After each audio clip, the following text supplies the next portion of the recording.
Good evening. 7.6 on the Richter scale, and Pakistan says whole villages have been wiped out in Kashmir. On the morning of October 8th, 2005, the world awoke to news of yet another natural disaster killing tens of thousands of people.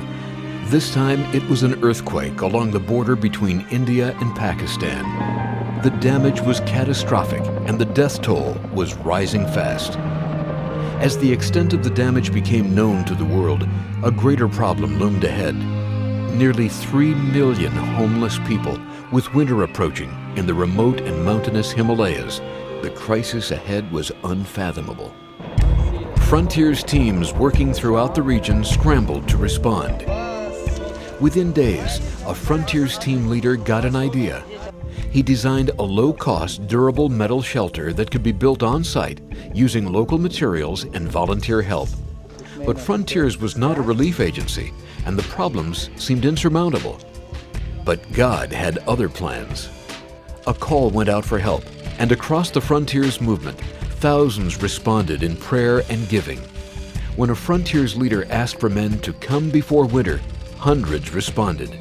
Racing against the coming of winter, nearly 275 Christian men from America, Canada, and Europe boarded airplanes headed for Pakistan to do whatever they could to bring love, relief, and shelter to the most dire and destitute of the earthquake victims.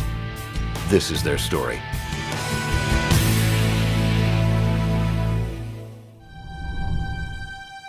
The primary tremor lasted as much as 30 seconds. As they say, the earth rolled like an ocean. It all came crashing down, and very, very few structures remain standing.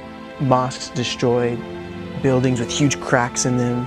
You could see people all over with sledgehammers going over basically the ruins of their businesses and their houses, probably still looking for their relatives.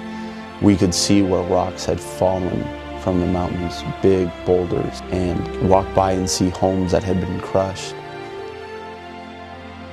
To the amazement of the teams, what hindered their efforts the most was not the weather or the terrain, but instead the people in the villages who wanted to know their visitors in a personal way.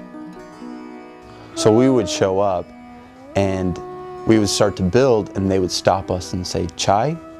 Like, well, we should probably get started, you know. They're like, no, chai. So we're like, okay. Even in the smallest of villages, you can find a nice cup You of even tea. got the cup of tea, yeah. And so it was kind of that back and forth where we would really want to work, but they just wanted to spend time with us. They asked a lot of questions, where we were from, you know, why we were there, what were we doing. They'd also ask us if we were Muslim. And that was a chance to tell them, no, we were followers of Isa. There's one gentleman, he said that we wish you had come when we had a house and we could shelter you in our homes. So he said his heart aches because he wasn't able to provide the house or the home and the food that he wished he could have provided for his guests.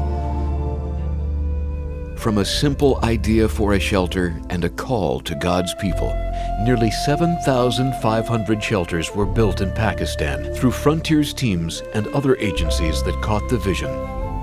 To those who prayed, to those who gave, to those who went, and to those who stayed behind to send, thank you for your part in this amazing victory from God.